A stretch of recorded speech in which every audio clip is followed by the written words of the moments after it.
बुद्धभूषण छत्रपति संभाजी महाराज की जय। बुद्धभूषण छत्रपति संभाजी महाराज की जय। बुद्धभूषण छत्रपति संभाजी महाराज की जय। बुद्धभूषण छत्रपति संभाजी महाराज की। आज भीमा कोरेगांव छत्रपति संभाजी राजे इनकी समाधि पर आए हुए हैं। हम बुद्धभूषण जो उनका ग्रंथ था संभाजी राजा का, उसी पर मेरा नाम है।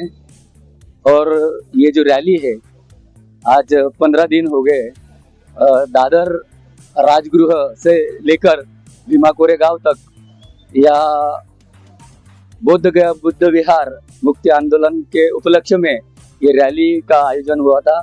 बनते ज्ञान ज्योति महातेरो जी इनके नेतृत्व में, और काफी जोश उत्साह के साथ हमारे लोगों ने इस कारवा को बढ़ाने का तहदिल से चाहत तमन्ना बताई है।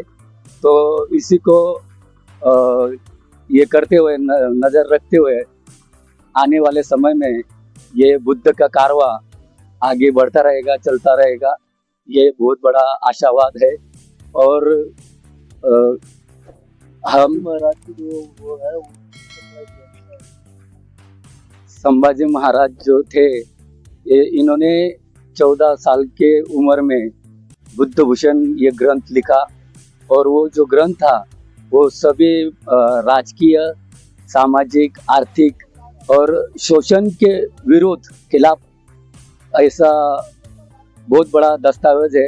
और ये एक आदमी ने बनाया हुआ इंटेलेक्चुअल प्रॉपर्टी है, तो उसको दबाया गया है, मनुवाद ने दबाया है। तो ये बार बार शंभू राजा इधर आकर उन्होंने वापस उनका जो शासन है वो प्रशासन आना चाहिए, ये आशावाद हम रखते हैं। या संपूर्ण शिवाजी महाराजांनी 5 माणसं, सुज्ञ माणसं लंकेला पाठवली। ही लिपी इथली अक्षर समजत नाही आणि ती 5ही माणसं लंकेला गेल्यानंतर ती परत आलीच नाही। मोरोपंत पिंगळांनी काय केलं माहिती आहे त्या 5 माणसाचं माहितीच नाही। जर ती 5 माणसं आली असती तर शिवाजी राजांनी हे मोठं वैभव उभं केलं असतं। शिवाजी महाराजांनी भगवान बुद्धांच्या सद्धम्माचा प्रचार आणि प्रसार करण्यासाठी मोठी पावलं उचलली असती। या 14 वर्षाच्या बाळाला, राजकुमाराला सांगितलं, हे शंभू याच्यावर काहीतरी तू लिही। त्यांनी बुद्धभूषण हा 14व्या वर्षी लहानसं पौर राजकुमार हा ग्रंथ लिहितोय। आणि कूटदंत सूक्ताचा आधार घेऊन या राजांनी राज्य कसं करायचं, सगळ्या जमिनी, सगळे उद्योग राज्याचे अधीन करून सगळ्या लोकांच्या अन्न, वस्त्र, निवारा, शिक्षण आणि आरोग्याच्या मूलभूत गरजांची पूर्तता करायची। स्टेट सोशलिझम ही कॉन्सेप्टच मी माझे गुरु भगवान बुद्ध यांच्यापासून उचललेली आहे। या बुद्धभूषणचा आधार घेऊन डॉक्टर बाबासाहेब आंबेडकरांनी या देशाला जे संविधान दिलं, हे मनुस्मृतीचा हा कायदा जाळून टाकून भगवान बुद्धांचं जनतंत्र, भगवान बुद्धांची लोकशाही या देशाला अर्पण केली।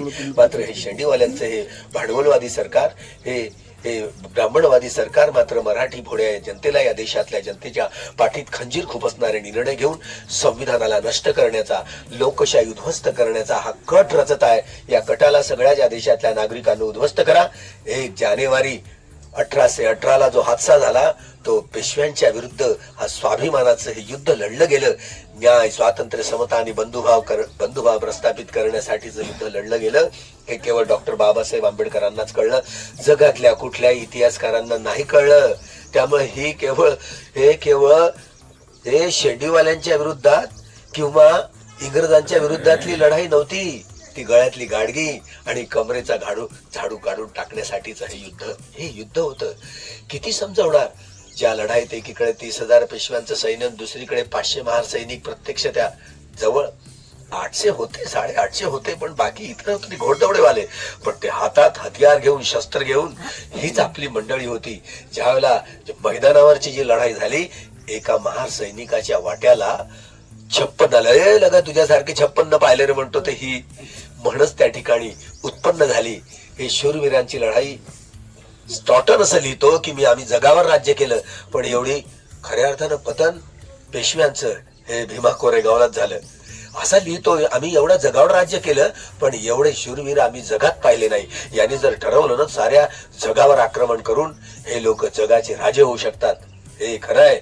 बाबासाहेब ज्यावेळेला बोधिसत्वाच्या कालखंडात जगाचे राजे होतील ना, जगाचे राजे, त्यावेळेला या बुद्धभूषण ग्रंथाचा, या बाबासाहेबांनी लिहिलेल्या संविधानाचा अंमल होईल आणि सारं जग कसं सुखी होईल.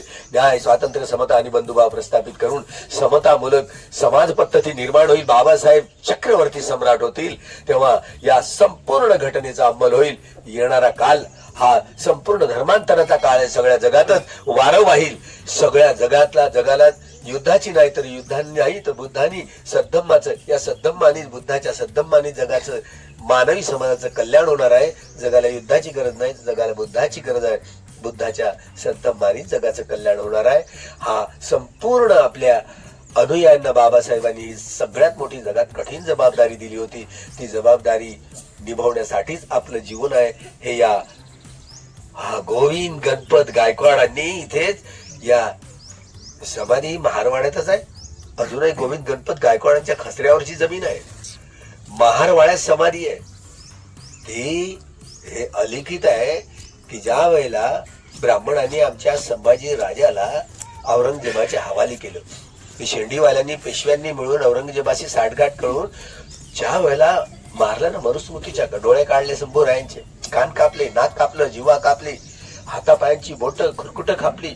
एवढंच नव्हे तर गुप्तांग देखील काटून तुकडे तुकडे करून तुळापूरला डेले. ती शांताबाई, ती आमची क्षीरसागर नावाची वरठीन मार धावारे आमच्या शंभूराजाच्या देहाचे तुकडे तुकडे केले रे. काही मायचा लाल कोणी धावून आला नाही, कोणी पाहिलं नाही. इथे ती आमची माय आली बोलू लागली. इथे गोविंद गणपत गायकवाड सारी आपले पारंपरिक शस्त्र घेऊन गेले.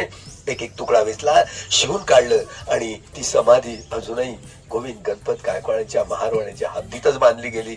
हे आमचं राज्य उद्ध्वस्त करून, हे ज्या वेळेला पेशव्यांच्या हातात औरंगजेबाने डोकं दिलं, त्यांनी गुढीपाडवा हा त्यांच्या स्वातंत्र्याचा, मराठी स्वातंत्र्य बोललं जातं, पण हे आमचं मराठी राज्य उद्ध्वस्त करून संभाजी राजाची हत्या करून या पेशव्यांनी ज्या गुढीला डोकं लटकवलं होतं संभाजी राजाचं, अशा रीतीनं पेशवेशाही आरूढ झाली आणि आपल्या पूर्वजांच्या गळ्यात गाडगे आणि मडके आलेली होती.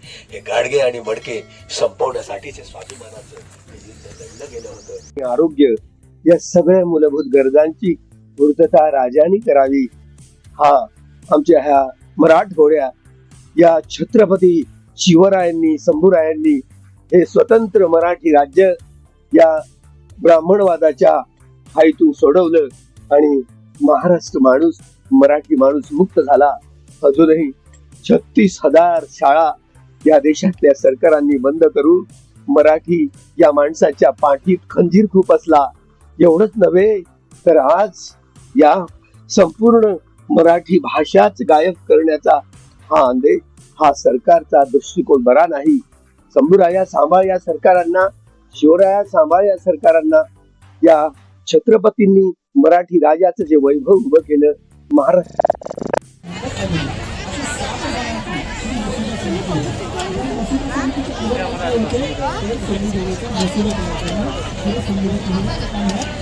Thank you.